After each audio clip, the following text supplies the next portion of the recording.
Ito mga idol, yung nagkita yung best friend. Nag-aaway.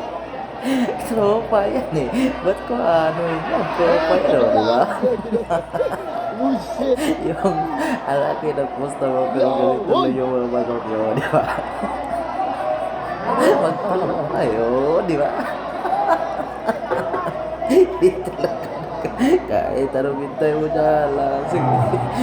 Long time best friend yan. Yung nakikita ng matagal yan. Yung nakikita yan, di ba? Gago yung mga malupaw. Yung may-ari dito, akala, dala, pagki pa ng vitamins eh. Kaya araw may ito, may stock eh. Dali mo dito, sa araw ng ano nila. Away, wala nang nangyari. Yan, oh, wala kong best friend na. Oh, kamusta ka dyan? Kamusta ka dun sa ano natin? Sa nag-alaga sa'yo. Okay ka lang nga. Di ba? Ganitong klase ka, no? Iwan ko kung lugi. Uy, tayo na patusik bro! Kunin nyo na lang yan. Wala talagang nangyari dyan. Ano pa hinintay yan? Walang tropa yan, oh. Tropa yung dalawa eh.